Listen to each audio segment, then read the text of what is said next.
বোকা ভাববেন না, ওদের মাথায় বুদ্ধি আছে। মাঝে মাঝে জুনিয়ররা সিনিয়রদেরকে হারায় দেয়, আছে না নাই? আল্লাহর হাবিব সাল্লাল্লাহু আলাইহি ওয়াসাল্লামের একটা বৈশিষ্ট্য ছিল, তিনি কিছু খেলে খাওয়ার পরে বন্টন করলে কোন দিক দিয়ে করতেন? আওয়াজ করে বলেন না। ঠিক আছে, একবার তিনি দুধ খেলেন, দুধ খেয়ে বন্টন করবেন, কিন্তু ডান দিকে দাঁড়িয়ে ছিল একটা ছোট্ট ছেলে আর বাঁ দিকে মুরব্বী সাহাবারা। আল্লাহর হাবিব সাল্লাল্লাহু আলাইহি ওয়াসাল্লাম এই ছোট্ট ছেলের কাছ থেকে অনুমতি চাইলেন, তার মানে ছোট্টদেরও পরামর্শের দরকার আছে না নাই? আল্লাহর হাবিব বললেন, আতাযানু লি আন উ'তিয়া হাউলা, আমার স্বভাব হলো খাবার বন্টনের সময় ডান দিক থেকে করি, কিন্তু এখন ডান দিকে তুমি ছোট্ট মানুষ, বাম দিকে বয়স্ক সাহাবারা, তুমি যদি অনুমতি দাও তোমার আগে বয়স্ক সাহাবাদেরকে দিয়ে আমি খাবার বিতরণ করতে চাই। ছোট্ট ছেলেটা বলল, ইয়া রাসূলুল্লাহ লা উসিরু বিনাসিবি মিনকা হাদান, আপনার এই বরকতের জিনিস আমি অন্য কাউরে দিতে চাই না, আমার ভাগেরটা আমি আগে খাইতে চাই, যেহেতু হিসাবে আমি পাই আমার আগে দেন, আমি দিব না। সুবহানাল্লাহ পড়েন। সে যেহেতু রাজি হয় নাই, আল্লাহ রাসূল সাল্লাল্লাহু আলাইহি ওয়াসাল্লাম দিতেও পারে নাই। আল্লাহর হাবিব সাল্লাল্লাহু আলাইহি ওয়াসাল্লাম দুধের পেয়ালাটা মুরব্বিদের হাতে না দিয়ে ছোট্ট বাচ্চার হাতে তুলে দিয়েছে। চিল্লায় পড়েন আল্লাহু আকবার। তাহলে ছোট্ট বাচ্চাদের পরামর্শের দলিল আছে না নাই? আল্লাহ রাসূল সাল্লাল্লাহু আলাইহি ওয়াসাল্লাম একবার ওয়াজ করতেছেন, সহিহ বুখারীর বর্ণনা। আল্লাহর হাবিব সাল্লাল্লাহু আলাইহি ওয়াসাল্লাম বললেন, ইন্না মিনা শাজারি শাজারা, এক ধরনের গাছ আছে, লা ইয়াসকুতু ওয়ারাকুহা, যেই গাছের পাতা কোনোদিন ঝরে না, পাতা পড়ে না, একটা গাছ আছে। মাসালুহা কামাসালিল মুসলিম, এই পাতার দৃষ্টান্ত মুসলিমের দৃষ্টান্ত একই। হাদিসুনি মা হিয়া, দেখি তো কোন সাহাবী বলতে পারে এটা কোন গাছ? আল্লাহর হাবিব বললেন, এমন একটা গাছ আছে যেই গাছের কোনো পাতা ঝরে না, এই পাতার দৃষ্টান্ত গাছের দৃষ্টান্ত মুমিনের দৃষ্টান্ত একরকম। ফাহাদিসুনি মা হিয়া, কে আছো বলতে পারো এটা কোন গাছ? কেউ পারে না। সাহাবারা মনে করছে এটা মরুভূমির কোন একটা গাছ হবে, কেউ বাড়ির পাশে যে খেজুর গাছ আছে এটা খেয়াল করে নাই, সবাই চলে গেছে অন্য গাছের দিকে। ক্যাকটাস, গুলমলতা, মরুভূমির রেয়ার যে গাছগুলো আছে, দুর্লভ দুষ্প্রাপ্য গাছগুলো, তারা এক একজন একটার পর নাম বলতে আরম্ভ করলো। আল্লাহ রাসূল সাল্লাল্লাহু আলাইহি ওয়াসাল্লাম বললেন হয় নাই, একজন বলে একটা, আল্লাহর হাবিব বললেন হয় নাই। সবশেষে কেউ যখন পারে না, আল্লাহ রাসূল সাল্লাল্লাহু আলাইহি ওয়াসাল্লাম বললেন, ইন্নাহা নাখলা, এটা খেজুর গাছ। এটা কি গাছ? সবাই বলেন কি গাছ? খেজুর গাছ। কেউ পারে নাই। ওয়াজ শেষ, নসিহত শেষ, সবাই বাড়ি ফিরে যাচ্ছে। সাইয়েদনা ওমর ফারুক রাদিয়াল্লাহু তাআলা আনহু উনি ওনার ছেলে আব্দুল্লাহ ইবনে ওমরকে নিয়ে যাচ্ছে। আব্দুল্লাহ ইবনে ওমর হঠাৎ করে বললেন, আব্বা, আল্লাহ রাসূল যখন জিজ্ঞেস করেছিল এটা কোন গাছ, আমি কিন্তু জানতাম এটা খেজুর গাছ, আমি কিন্তু জানতাম। ওমর ফারুক বললেন, বলো নাই কেন? আব্দুল্লাহ ইবনে ওমর বলেন, আব্বা আপনি পারেন না, আমার চাচা আবু বকর পারে না, মুরব্বী সাহাবারা কেউ পারে না, আমি মাঝখান দিয়ে কেমনে বেয়াদবি করি? সুবহানাল্লাহ পড়বেন না?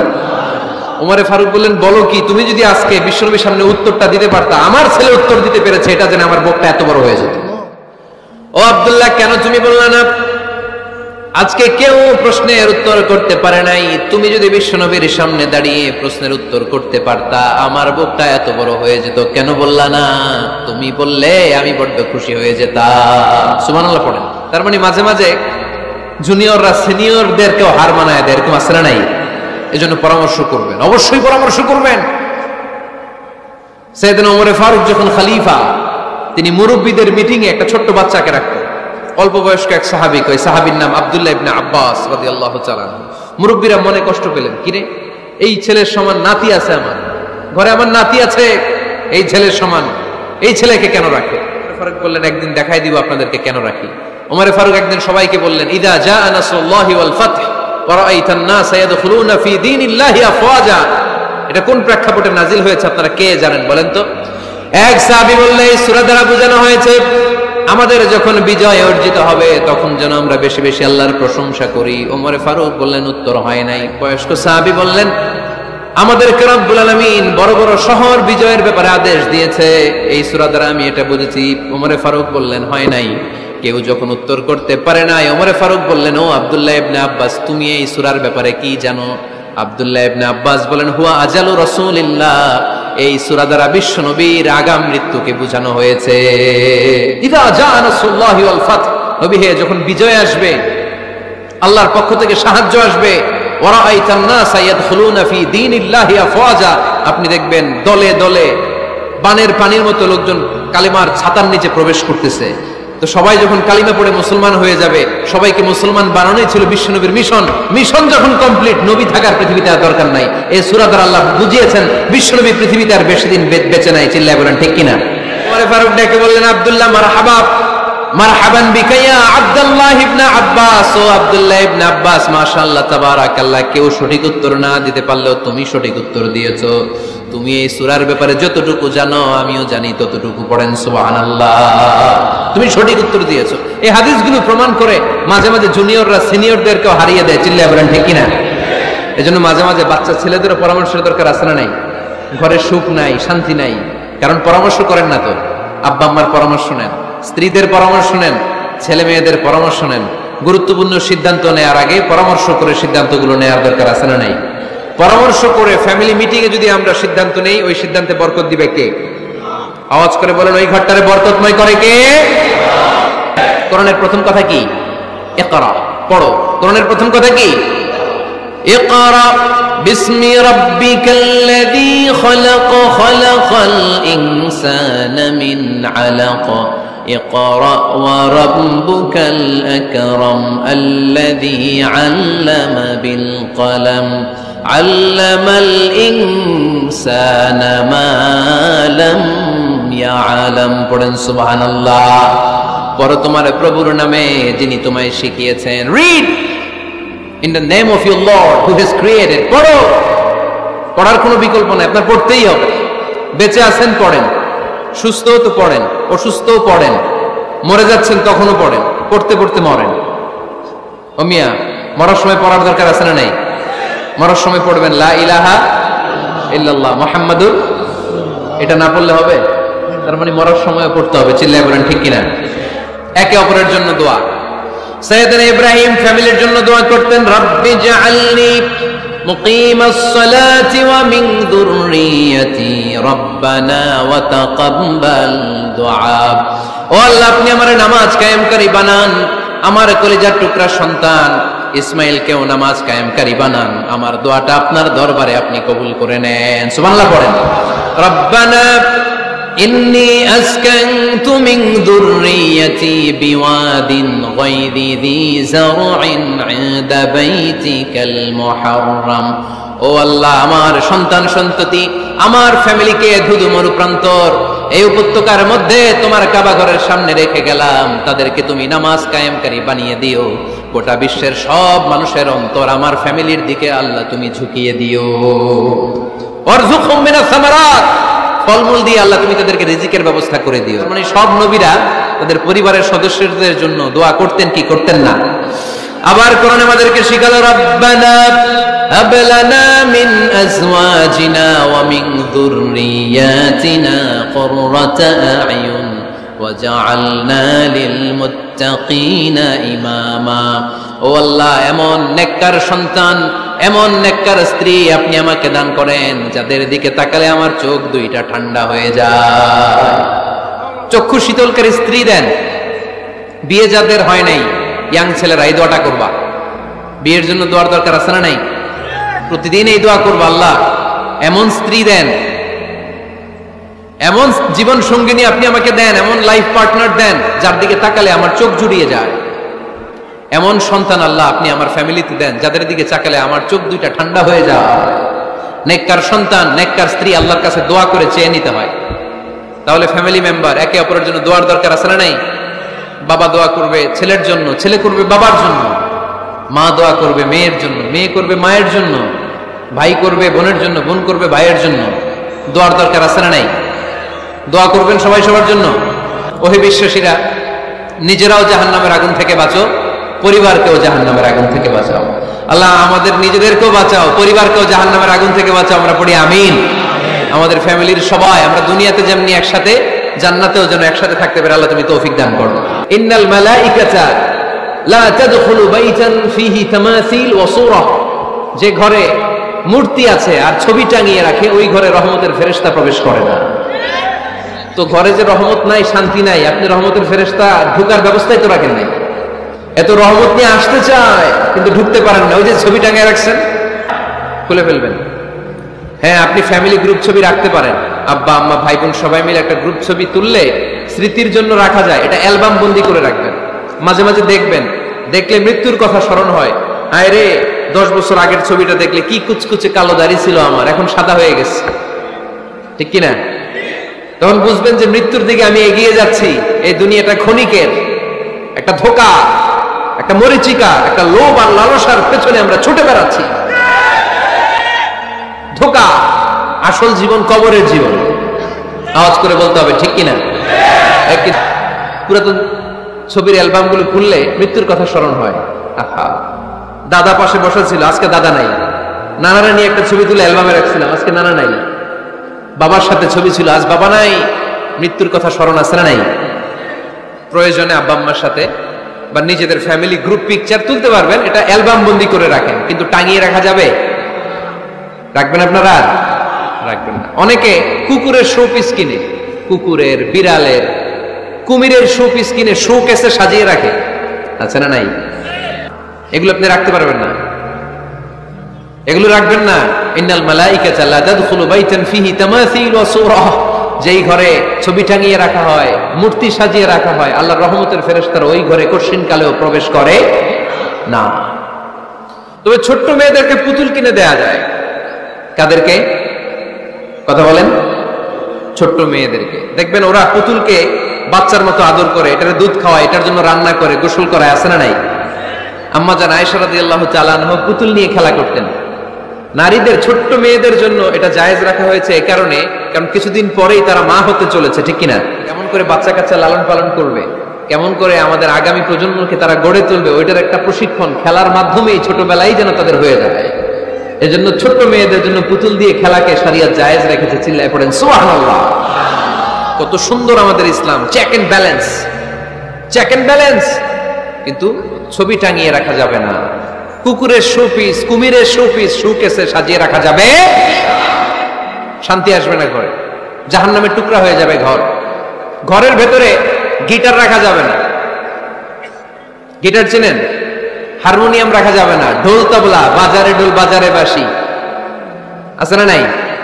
ঢোল রাখতে পারবেন না। বংশী বাজায় কে রে সখী, বংশী বাজায় কে, বংশী রাখা যাবে না। বংশী মানে বাঁশি।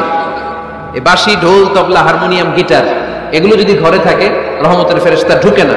আল্লাহ হাবিব সাল্লাল্লাহু আলাইহি ওয়াসাল্লাম বলেছেন, বুইসতু লিউকাসসিরাল মাযামির, ঢোল, বাদ্য, হারমোনিয়াম, তবলা এগুলোকে ভেঙে মাটির সাথে চুরিয়ে দেওয়ার জন্য আমি বিশ্বনবী আগমন করেছি। চিল্লায় বলেন ঠিক কিনা? এজন্য আল্লাহর হাবিব বললেন, ইন্নাল মালাইকাতা লা তাদখুলু বাইতান ফীহি তামাসিল ওয়া সূরা। মুসনাদে আহমদ ইবনে হাম্বলের হাদিস। আল্লাহর রহমতের ফেরেশতারা ওই সমস্ত ঘরে কঠিন কালেও প্রবেশ করে না যেই ঘরে ছবি টাঙানো আছে আর আছে মূর্তি। কথা বুঝতে পেরেছেন? তাহলে এগুলো রাখা যাবে না। হিন্দি সিরিয়াল দেখা যাবে না, ঠিক কিনা? এমনও ফ্যামিলি আছে বাবা ছেলে একসাথে বসে হিন্দি সিরিয়াল দেখে, ইন্ডিয়ান নায়িকাদের কোমর দুলানো ডান্স দেখে, আছে না নাই? সিরিয়ালের জন্য পাগল এদেশের মেয়েরা। আলহামদুলিল্লাহ, এদের মধ্যে এখন পরিবর্তন হইতেছে। এরা এখন ওয়াজ দেখা শুরু করতেছে, ঠিক কিনা? তার মানে এই তাফসির মাহফিলগুলোর সফলতা আছে না নাই? আছে, আল্লাহর মেহেরবানি। অনেক বোনরা বলে, হুজুর আগে সিরিয়াল দেখতাম, এখন ওয়াজ দেখি। আলহামদুলিল্লাহ করবেন না? হিন্দি সিরিয়াল দেখবেন না, অশ্লীল নাটক দেখবেন না। টেলিভিশনে হিন্দি সিরিয়াল, হিন্দি সিনেমা, অশ্লীল নাটক দেখলে রহমতের ফেরেশতারা ওই ঘরে প্রবেশ করে। তাহলে কি দেখবেন? টিভিতে কি দেখবেন বলেন? হ্যাঁ, ফিতা দেখতে হয়, ওয়াজ দেখতে হয়নি। আচ্ছা, টিভিতে আপনারা ইসলামিক প্রোগ্রামগুলো দেখবেন। রমাদানে অনেক ইসলামিক প্রোগ্রাম করে টেলিভিশন চ্যানেলগুলো, এগুলো দেখবেন। সৌদি আরবের সরাসরি লাইভ প্রোগ্রাম, এগুলো দেখবেন। জিওগ্রাফিক্যাল চ্যানেল আছে, দেখবেন। অ্যানিমেলস কিংডম দেখবেন। আফ্রিকার জঙ্গলে কত ধরনের প্রাণী পাওয়া যায়, সাগরের অতল গহ্বরে কি ধরনের মাছ আল্লাহ সৃষ্টি করে রেখেছে, সি ওয়ার্ল্ড আমরা জানি না। সাগরের অতল গহ্বরের রাজ্য কেমন, অ্যানিমেলস কিংডম আর জিওগ্রাফিক্যাল চ্যানেল, এগুলো দেখবেন। টক শো দেখতে পারেন, নিউজ দেখতে পারেন। এমন প্রোগ্রামগুলো দেখেন যেগুলো শিক্ষণীয়, নিজেকে জ্ঞানী ও আলোকিত করে গড়ে তুলতে সহায়তা করে, এমন প্রোগ্রামগুলো দেখবেন। আওয়াজ করে বলেন ঠিক কিনা? এর বাইরে হিন্দি সিরিয়াল, নাচানাচি, রূপবানে নাচে কোমর দুলায়া, আছে না নাই? ফেরেশতারা বলবে, তো করে পিটামু আমরা ঝুলায়া। দেখা যাবে, তাহলেই শান্তি আসবে। ঘরে মাঝে মাঝে নামাজ পড়বেন, ঘরে মাঝে মাঝে কি করবেন? সহিহ মুসলিমের হাদিস, আল্লাহ রাসূল সাল্লাল্লাহু আলাইহি ওয়াসাল্লাম বলেছেন, তোমরা মসজিদে ফরজ নামাজের পরে ঘরের জন্য কিছু সুন্নাহ আর নফল নামাজ রেখে দিও, কারণ যারা সুন্নাহ আর নফল নামাজ ঘরে পড়ে আল্লাহ তাআলা তাদের ঘরটাকে বরকত দিয়ে পূর্ণ করে দেয়। বৃষ্টি যদি হয়, কখনো বৃষ্টি, বাইরে প্রচন্ড বৃষ্টি, আপনি জামাত ধরার জন্য মসজিদে যেতে পারতেছেন না, তখন ঘরের সবাইরে নিয়ে আপনি জামাতের ইমাম হবেন। দরকার আছে না নাই? আপনি ইমাম, আপনার ছেলেরা পেছনে, মেয়েরা পেছনে, নারী পুরুষ একই কাতারে দাঁড়াতে পারে না, তো আপনি ইমাম, পেছনে আপনার ছেলেরা, এর পরের কাতারে আপনার মেয়েরা আর আপনার স্ত্রীরা। পারা যাবে না? ছেলে মেয়ে যদি না থাকে, হুজুর আমি আর সে টোনাটুনি সংসার, তাহলে টোনা দাঁড়াবে সামনে, টুনি দাঁড়াবে পেছনে, একসাথে দাঁড়ানো যাবে? আমি আর আজকে সভাপতি লিয়াকত ভাই দুজনে মিলে যদি জামাত করি, একসাথে দাঁড়ানো যাবে। আমি এদিকে, লিয়াকত ভাই আমার ডানে, ঠিক কিনা? কিন্তু টোনা টুনি যদি দাঁড়ায়, টোনা দাঁড়াবে সামনে, টুনি দাঁড়াবে বরাবর পিছনে। মাসালা বুঝতে পেরেছেন? The family that prays together stays together. যে ফ্যামিলি একসাথে নামাজ পড়ে, ওই ফ্যামিলি টিকে থাকে বহুদিন, ঠিক কিনা? I repeat, the family that prays together stays together. যে পরিবার একসাথে সালাত আদায় করে ঘরে, এই পরিবারগুলো ভাঙে না। এই পরিবারের ডিভোর্সের কথা শুনবেন না। এই পরিবারে আছে শুধু শান্তি আর শান্তি। চিল্লায় বলেন ঠিক কিনা? যদি একান্নবর্তী ফ্যামিলি হয়, ভাই বোন আত্মীয় স্বজন একসাথে, নারী পুরুষ দেখা দেয়া জায়েজ নেই, তখন ছেলেরা একসাথে খান, ছেলেদের পর্ব শেষ হলে মেয়েরা একসাথে খান। একসাথে খেলে খাবার শেয়ার করলে বরকত আছে না নাই? সামান্য একটু খাবার আপনি আপনার ছেলের পাতে তুলে দেন, আপনার ছেলে আপনার পাতে তুলে দিবে, বরকত বাড়ায় দিবে কে? একসাথে ইফতারি করবেন, আলাদা আলাদা ইফতারি করবেন না, একসাথে ইফতারি করলে বরকত দেয় কে? আল্লাহর হাবিব সাল্লাল্লাহু আলাইহি ওয়াসাল্লাম বললেন, কেউ যদি কাউকে ইফতারি করায়, তাহলে রোজাদারের যত সওয়াব, যিনি ইফতারি করালো তারও তত সওয়াব। সাহাবারা বলেন, আমাদের তো এত সম্পদ নাই যে মানুষকে ইফতারি করাবো। আল্লাহর হাবিব সাল্লাল্লাহু আলাইহি ওয়াসাল্লাম বললেন, ওয়ালাউ বিতামরা, একটা খেজুর দিয়েও যদি করাও এই সওয়াব পাবে। ওয়ালাউ বিআযকাতি লাবান, এক ঢোক দুধ দিয়েও যদি করাও, ওয়ালাউ বিশারবাতি মা, এক ঢোক পানি দিয়েও যদি করাও, এই সওয়াব পাবা। আপনি আপনার ভাই বোন ইফতারি করতে বসেছেন, আপনার প্লেট থেকে একটা পেঁয়াজও আপনার ভাইয়ের প্লেটে দিবেন, ওই সওয়াব পাবেন। আপনার ভাই একটা খেজুর আপনার প্লেটে দিবে, ওই সওয়াব পাবে। সুবহানাল্লাহ কইবেন না? একসাথে খাবার খেলে হৃদ্যতা বাড়ে, সম্পর্ক বাড়ে। খাওয়ার শুরু করবেন বিসমিল্লাহির রহমানির রহিম দিয়ে। কি দিয়ে? কোন হাতে খাবেন? বাঁ হাতে, তাই না? চিল্লায় বলেন কোন হাতে? ডান হাতে। বিসমিল্লাহ বলে খাওয়া শুরু করবেন, ডান হাতে খাবেন। খাওয়ার শেষে পড়বেন আলহামদুলিল্লাহ। খাওয়ার পরে কি পড়বেন? খবরদার রান্নার বদনাম করবেন না কখনো। রান্নার বদনাম করেন নাকি? এটা ঝাল হয়েছে, ওইটা মজা হয় নাই, এটা টক হয়েছে, এটা লবণ হয় নাই, এরকম আছে না নাই? লবণ হয় নাই, বউরের তালাক দিছে, এরকম আছে না নাই? রান্না একটু ভালো হয় নাই, ঝাল হয়ে গেছে বেশি, বউরের মায়ের সুর, এরকম ডাকাইতে আছে না নাই? মা আবা রাসূলুল্লাহ সাল্লাল্লাহু আলাইহি ওয়াসাল্লাম তুআমান ক্বাত্তু, আল্লাহর হাবিব সাল্লাল্লাহু আলাইহি ওয়াসাল্লাম কখনো কোন রান্নার বদনাম করতেন না। ইনিশতাহাহু আকালাহু, বুখারীর বর্ণনা। ভাল লাগলে খেতেন, ভাল লাগতেছে আরো খেতেন, আরো খেতেন। ওয়া ইন কারিহাহু তারাকা, ভালো না লাগলে রেখে দিতেন, ওর দিকে তাকাইতেন না। কিন্তু কখনো বলেন নাই লবণ হয় নাই, কখনো বলেন নাই ঝাল বেশি হয়েছে, কখনো বলেন নাই রান্নাটা মজা হয় নাই। সুবহানাল্লাহ পড়বেন না? কি রাসূল ছিলেন আমার। এজন্য রান্নার বদনাম করবেন না, একসাথে মিলেমিশে খান, বরকত বাড়ায় দিবে কে? ঘরে কোরআন তেলাওয়াত করুন। কি তেলাওয়াত? কোরআন তেলাওয়াত নাই, ঘরে তেলাওয়াত নাই, ফজরের পরে তেলাওয়াত নাই, সব ঘুম আর ঘুম, আছে না নাই? তো রহমত বরকত ঢুকবে কেমনে? ঘরে কোরআন তেলাওয়াত করুন। হাজবেন্ড তার ওয়াইফকে কোরআন তেলাওয়াত শোনাবে, ওয়াইফ তার হাজবেন্ডকে শোনাবে, বাবা তার সন্তানকে শোনাবেন, সন্তান বাবাকে শোনাবেন। প্রতি মাসের জন্য একটা সূরাকে নির্ধারণ করুন যে আমরা সবাই মিলে এই মাসে এই সূরাটা মুখস্থ করব। পারা যাবে? আওয়াজ করে বলেন তো, সূরাতুদ দুহা এটা কি খুব বড় সূরা? কথা কয় না। সূরাতুদ দুহা কি বড় সূরা না ছোট সূরা? তো এক মাসে কি এই সূরাটা মুখস্থ করা যাবে না? কথা বলে। ওয়াত-তিনি ওয়াজ-যাইতুন ওয়া তুরি সিনিন, এটা কি বড় সূরা? এক মাসে পারা যাবে না? প্রতি মাসের জন্য একটা করে সূরা নির্ধারণ করুন। তাহলে 12 মাসে কয়টা সূরা? আওয়াজ করে বলতে হবে, 12টা সূরা। এই যে নতুন বছরের জন্য প্ল্যান নেন, ঘরটারে কি করে সুখী সমৃদ্ধ বানাবেন। প্রতি মাসের জন্য কয়টা সূরা? 12 মাসে তাহলে কয় সূরা? 12 সূরা। প্রতি সপ্তাহে আপডেট নেবেন, খোঁজ খবর নেবেন, কয় আয়াত হইল তোমার। স্ত্রীর খোঁজ খবর নেবেন, সন্তানের খোঁজ খবর নিবেন, কয় আয়াত হলো। মাস শেষে সবাই সবার কাছ থেকে শুনবেন, ঘরের বরকত বাড়ায় দিবে কে? এরকম ফ্যামিলি আমাদের সবার হোক, আমরা চাই না? হ্যাঁ, স্ত্রী তার স্বামীকে কোরআন তেলাওয়াত করে শোনায়, স্বামী তার স্ত্রীকে কোরআন তেলাওয়াত করে শোনায়, বাবা তার সন্তানকে কোরআন তেলাওয়াত করে শোনায়, সন্তান তার বাবাকে কোরআন তেলাওয়াত করে শোনায়। আপনার ছেলে মেয়েরা যখন কোরআন পড়ে আওয়াজ করে পড়তে বলেন, যাতে ভুল হলে শুধরে দিতে পারেন। এবং প্রতি মাসে যে সূরাটা মুখস্থ করবেন, ওই সূরাটা তাদাব্বুরে কোরআন করতে হবে, অর্থ জানতে হবে। মাতৃভাষায় কোরআনের অর্থ জানার দরকার আছে না নাই? তাহলে ঘরে কোরআন তেলাওয়াত করবেন। আল্লাহ রাসূল সাল্লাল্লাহু আলাইহি ওয়াসাল্লাম আম্মা জান আয়েশা রাদিয়াল্লাহু তাআলা আনহার কোলের মধ্যে মাথা রেখে কোরআন তেলাওয়াত করতেন। সুবহানাল্লাহ নাই? আম্মা জান আয়েশা রাদিয়াল্লাহু তাআলা আনহা বলেন, কানা রাসূলুল্লাহ সাল্লাল্লাহু আলাইহি ওয়াসাল্লাম ইয়াকরাউল কুরআন ওয়া রাসুহু ফি হাজরি ওয়া আনা হায়েদ। আমার মাসিক চলা অবস্থায়, মেনস্ট্রুয়েশনাল পিরিয়ড চলা অবস্থায় আমার কোলে মাথা রেখে বিশ্বনবী কোরআন তেলাওয়াত করেছেন, আর আমি শুনেছি। চিল্লায় পড়েন সুবহানাল্লাহ। শান্তি নাই, কারণ কোরআন তেলাওয়াত নাই। তো কোরআনের তেলাওয়াতও নাই, শান্তিও নাই। আল্লাহর হাবিব সাল্লাল্লাহু আলাইহি ওয়াসাল্লাম বলেছেন, সহিহ মুসলিমের হাদিস, লা তাজআলু বুয়ুতাকুম মাকাবিরা, তোমরা তোমাদের ঘরটারে গোরস্থান বানিয়ে রেখো না। ফা ইন্না শাইতানা ইয়ানফিরু মিনাল বাইতিল্লাযী তুকরাউ ফীহি সূরাতুল বাকারা, কারণ শয়তান ওই ঘর থেকে দৌড়ে পালায় যেই ঘরে সূরাতুল বাকারা তেলাওয়াত করা হয়। সুবহানাল্লাহ পড়েন। এজন্য ঘর উদ্বোধনের সময় কোন সূরা পড়তে হয়? সূরা বাকারা। চিল্লায় পড়েন কোন সূরা? আওয়াজ করে পড়েন কোন সূরা?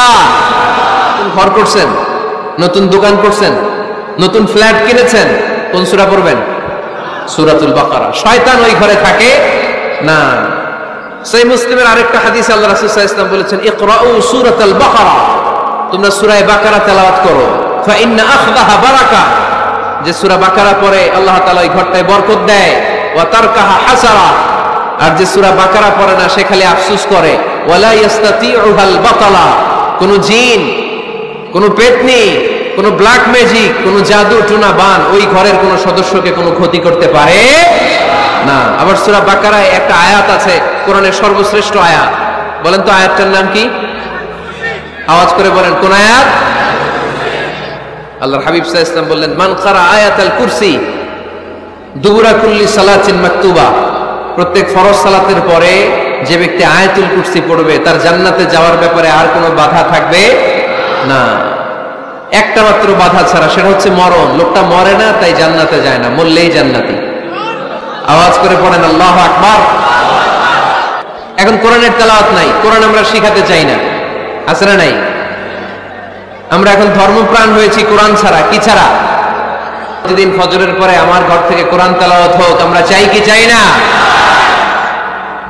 ঘরে সুখ সমৃদ্ধি আর শান্তি আসার মাধ্যম হচ্ছে কোরআন তেলাওয়াত করা। ঘরে কোরআন তেলাওয়াত বাড়ায় দেন, ঘরে শান্তি বাড়ায় দিবে কে?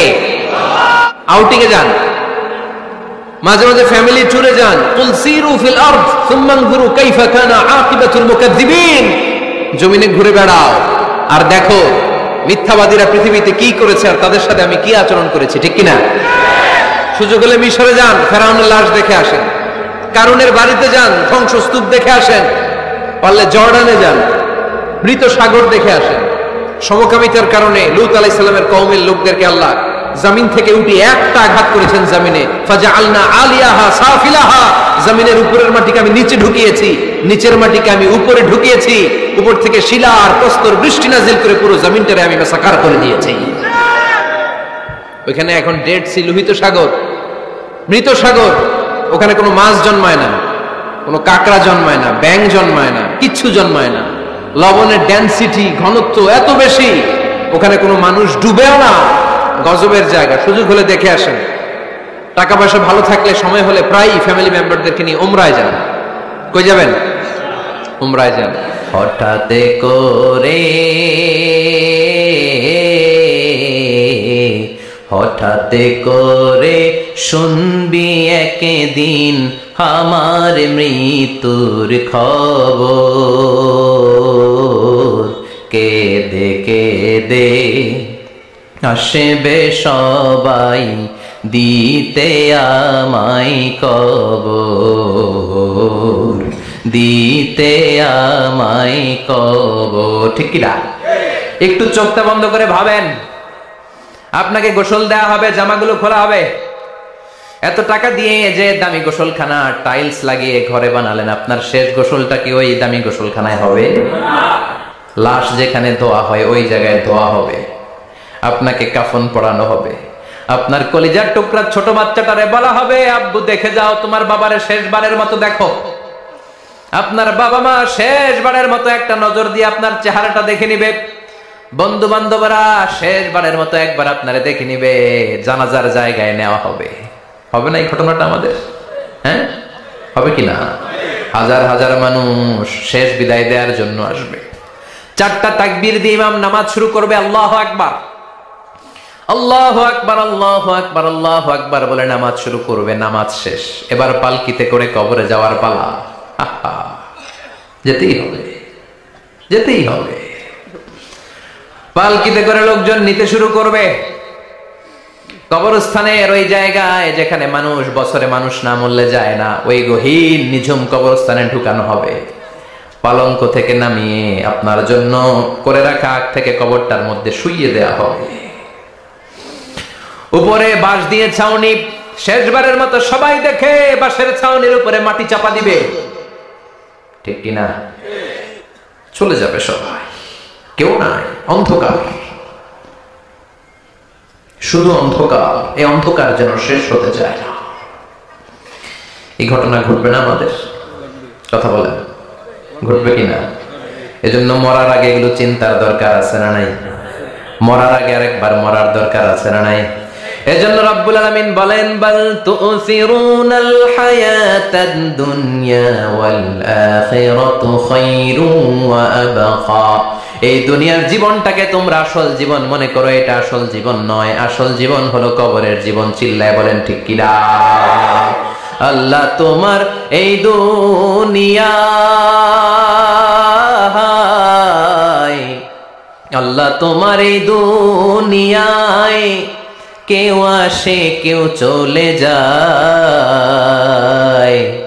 তবু তোমার ভয়ে কারো কাঁদে না হৃদয়। এই দুনিয়াতে আমার বদলে গেল মন। চারিদিকে দেখি শুধু সুখেরই স্বপন, ভাবলো না মন আল্লাহ ছাড়া,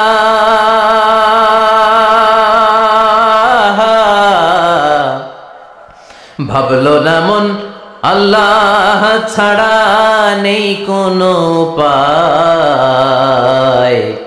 তবু তোমার ভয়ে কারো কাঁদে না হৃদয়। ঠিক কিনা?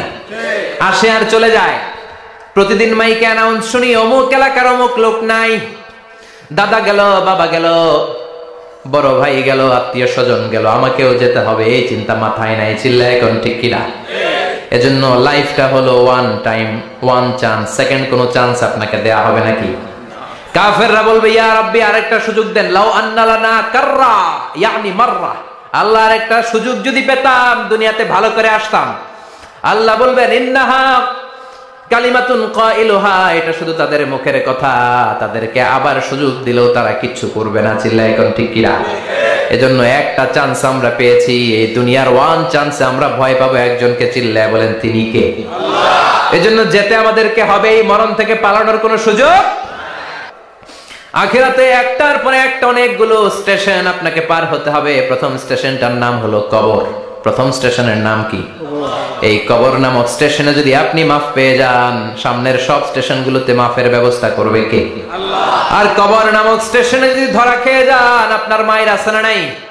লাশটাকে যখন রাখা হয়, লাশটা চিনে কে আমারে রাখলো, কে আমাকে ধৌত করলো, কে আমারে কাফন পড়ালো। এজন্য বিষ্ণু বলেছেন, মুমূর্ষের সামনে বসে বসে পড়ো, লা ইলাহা ইল্লাল্লাহু মুহাম্মাদুর রাসূলুল্লাহ। লাকিনু মাউতাকুম, লা ইলাহা ইল্লাল্লাহ। মুমূর্ষের সামনে দাঁড়িয়ে দাঁড়িয়ে পড়ো লা ইলাহা ইল্লাল্লাহ। এই লা ইলাহা হচ্ছে জীবিতদের জন্য কালিমা, আর আমরা মরার পরে এই জিকির করি। ঠিক না? আমাদের দেশের অনেক জায়গায় লাশ নিয়ে কবরে যাওয়ার সময় লা ইলাহা পড়ে না। না, এটা আগের জিকির, মরার আগের জিকির। মরার আগে আপনাকে অ্যানাউন্সমেন্ট দিতে হবে আল্লাহ ছাড়া কোনো ইলাহ নাই, বিশ্বনবী হচ্ছেন শেষ নবী এবং রাসূল। চিল্লায় বলেন ঠিক কিনা? লাশটাকে যখন রেখে দেয়া হয়, বিশ্বনবী যত মানুষকে কবরে রেখেছেন তারপরে দাঁড়িয়েছেন আর বলেছেন ইস্তাগফিরু লিআখিকুম, তোমার ভাইদের জন্য তোমরা দোয়া করো, ফাইন্নাহুল আনা ইউসআল, এখনি তাকে কবরে সওয়াল করা হবে। কবরে প্রশ্ন আছে না নাই? কথা বলেন। বিশ্বনবী খাদিজাতুল কুবরা, ওনার প্রথম স্ত্রী খাদিজাতুল কুবরা তাহেরাকে কবরের মধ্যে রেখে দিয়ে কাঁদতে শুরু করলেন, চোখের পানি ছেড়ে অনেক দোয়া করলেন। দোয়া শেষে সব সাহাবারা ঘরে ফিরে যায়, বিশ্বনবী যায় না। সাইয়েদনা আবু বকর বললেন, ও নবী চলেন ঘরে যাই, অনেক তো দোয়া করলেন। বিশ্বনবী বললেন, আবু বকর তুমি যাও, আমি যাব না। এইটা সাধারণ মহিলা না, এটা বিপদের দিনের সঙ্গিনী খাদিজা। মক্কায় যখন আমার কেউ ছিল না, খাদিজা আমারে ভুলে নাই। 3 বছর কাফিররা আমাকে জেলখানায় বন্দি রেখেছে, নাম শিয়াবে আবি তালেবের জেলখানা। আমার স্ত্রী ওই জেলখানার জীবনেও আমারে ছাড়ে নাই, আমার সাথে 3 বছর খাদিজাও জেল খেটেছে। এই একটাই মহিলা, যেই মহিলাকে আল্লাহ আরশের উপর থেকে সালাম দিয়েছে, মহিলাটার নাম খাদিজা। আল্লাহু আকবার। আমার সব সন্তান আল্লাহ খাদিজার পেট থেকে দিয়েছে। ফাতিমাতুজ জোহরা খাদিজার মেয়ে, জাইনাব খাদিজার মেয়ে, উম্মে কুলসুম খাদিজার মেয়ে, রুকাইয়া খাদিজার মেয়ে, আবুল কাসেম বিশ্বনবীর ছেলে খাদিজার ছেলে, আব্দুল্লাহ যাকে তাইয়্যিব এবং তাহের নামে আমরা চিনি, সেও খাদিজার ছেলে। সুবহানাল্লাহ। ও আবু বকর, আমার এই কলিজার টুকরা প্রিয়তমা খাদিজারে রেখে দিয়ে কেমনে বাসায় যায়? তুমি যাও, আমি দাঁড়িয়ে থাকবো। এখনই মুনকার নাকির এসে খাদিজারে প্রশ্ন করবে, আমি দেখবো খাদিজা উত্তর দিতে পারে কিনা। আর প্রশ্নের উত্তর যদি ভুল করে ফেলে, কবরের উপর থেকে আমি নিজে প্রশ্নের উত্তর দিয়ে দেব। সাইয়েদনা জিবরাইল বললেন, নবী আপনারা দাঁড়িয়ে থাকার দরকার নাই, আবু বকরের সাথে ঘরে চলে যান। আল্লাহ জানিয়ে দিয়েছে খাদিজার কবরের প্রশ্নে যদি কোনো সমস্যা হয়, আরশের উপর থেকে খাদিজার প্রশ্নের জবাব আল্লাহ নিজে দিয়ে দিবে।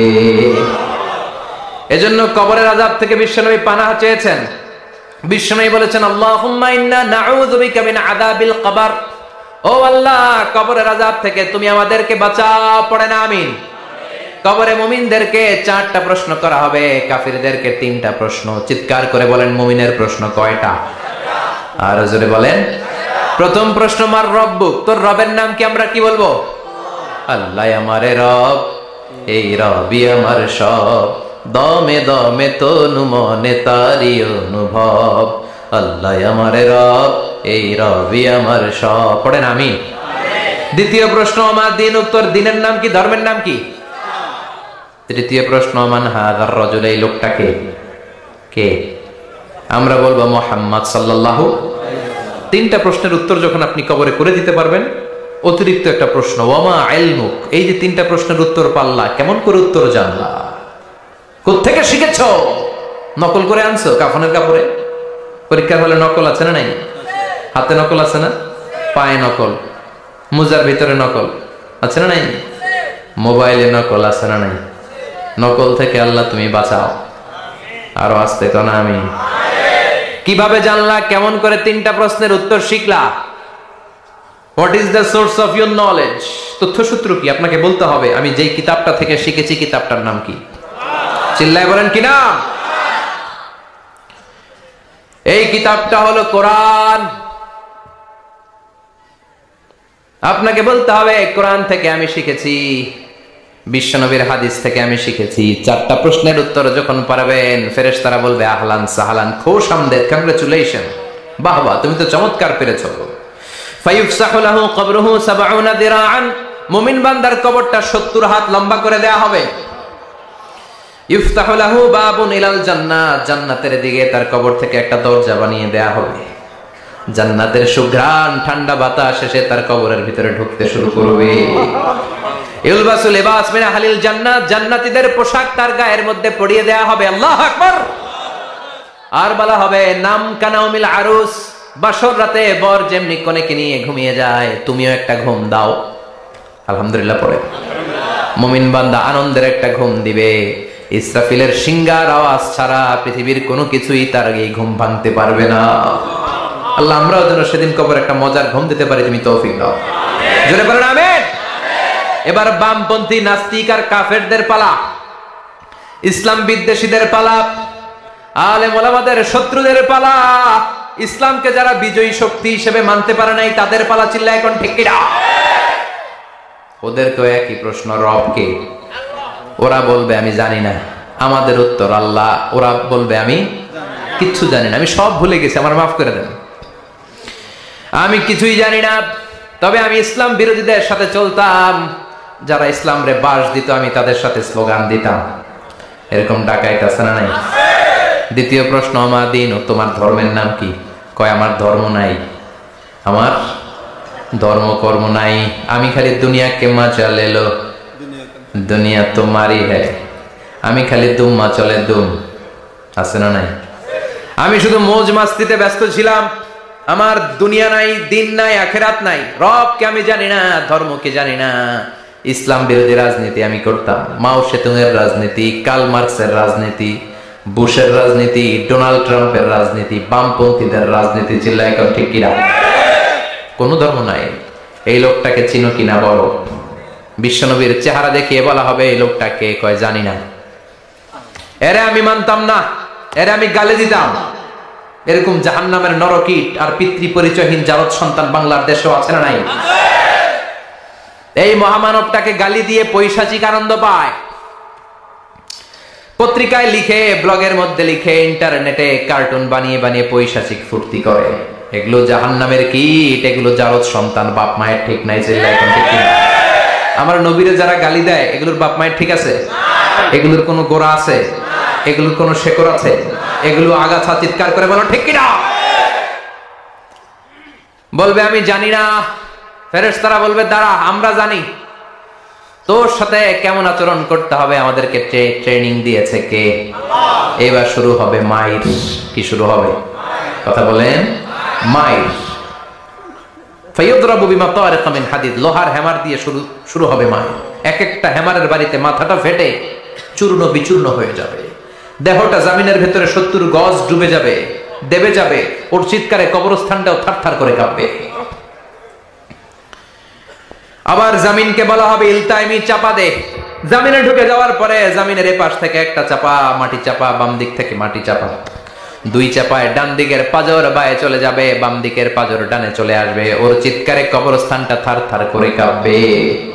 আল্লাহ, এই ধরনের পরিস্থিতি থেকে তুমি আমাদেরকে বাঁচাও। আর ও চিৎকার করে বলে না আমিন। এই জন্য কবরের এই প্রস্তুতি নেওয়ার দরকার আছে না নাই?